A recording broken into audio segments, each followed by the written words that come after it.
अस्सलामुअलैकुम, उम्मीद है आप सब खैर आफियत से होंगे।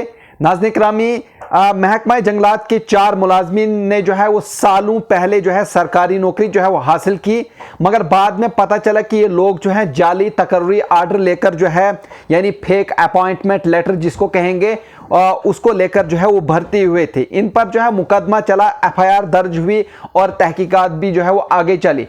आखिरकार जो है जम्मू व कश्मीर हाई कोर्ट ने महकमा जंगलात के 4 मुलाजमीन को जो है उसके बाद फैसला सुनाया, यानी इन मुलाजमीन की जो नौकरी ख़त्म की थी उस फैसले को जो है बरकरार रखते हुए वाजे कर दिया कि अगर किसी की तकर्री जाली और झूठे अहकामात की बुनियाद पर हो तो इसे सुनने का कोई हक ही हासिल नहीं होता। अदालत ने कहा कि कानून की नज़र में ऐसी तकर्री नहीं होती। ये फैसला जस्टिस राजेश ओसवाल और जस्टिस M.Y. वानी पर मुश्तमिल डिवीजन बेंच ने सुनाया, जिन्होंने इन मुलाजमीन की दरख्वास्त को मुस्तरद कर दिया। इन 4 फर्द अफराद ने अदालत से दरख्वास्त की थी कि इन्हें बगैर सुने नौकरी से निकाला गया है, जो इंसाफ के खिलाफ है। मगर अदालत ने कहा कि जब तकर्री जाली हो तो सुनवाई का सवाल ही पैदा नहीं होता। अदालत का कहीं न कहीं दो टोक मौक़िफ़ था। अदालत ने रिमार्क्स दिए कि जहां तकर्री जाली या झूठे अहकामात पर मबनी हो वहां मुतल्लका फ़र्द को सुनने की कोई ज़रूरत ही नहीं होती।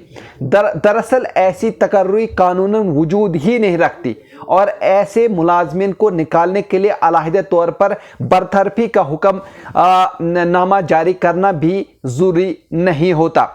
वहीं फर्द जुर्म और अदालती कार्रवाई की तफसील की अगर बात करें तो इन मुलाजमीन के खिलाफ पहले एफआईआर जो है वो दर्ज हुई थी और अदालत ने नोट किया कि अगरचे ट्रायल कोर्ट ने इन्हें जालसाजी के इल्ज़ाम से बरी कर दिया था, लेकिन इसका मतलब ये नहीं कि तकर्री के जाली होने पर कोई शक बाकी रहा हो। बाकी कोर्ट ने कहा कि फौजदारी अदालत का फैसला सिर्फ इस बात पर था कि जुर्म साबित नहीं हुआ, न कि तकर्री की असल होने पर कोई तस्दीक दी गई हो।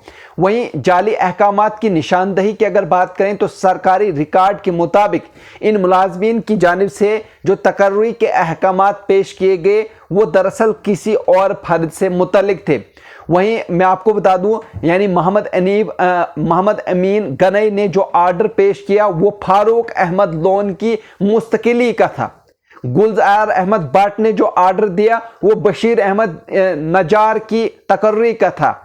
वहीं शहनवाज आबिद शेख ने जो दस्तावेजात दिए वो दरअसल फिरदौस अहमद भट्ट की 28 दिन की छुट्टी की मंजूरी से मुतालिक थी।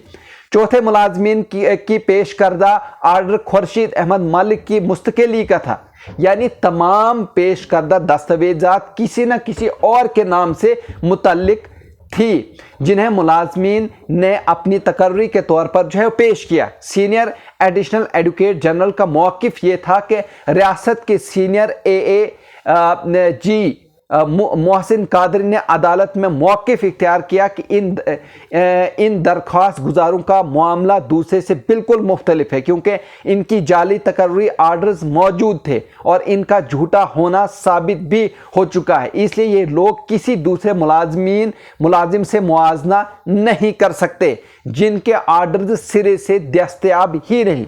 आखिर में क्या पैगाम मिलता है इस सब को देखकर? यानी ये केस एक वाज़ेह पैगाम देता है कि जाली कागजात से हासिल की गई नौकरी कानून की नज़र में नौकरी ही नहीं होती।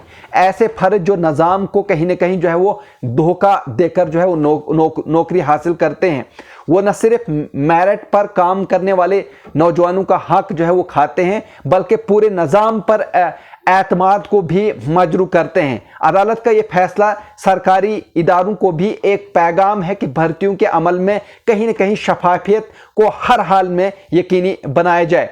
या नाज़रीन, अगर आप इस तरह की और भी न्यूज़ देखना चाहते हैं तो आप हमारे चैनल को सब्सक्राइब कर सकते हैं, लाइक कर सकते हैं और शेयर कर सकते हैं। मुझे दीजिए इजाज़त, शुक्रिया।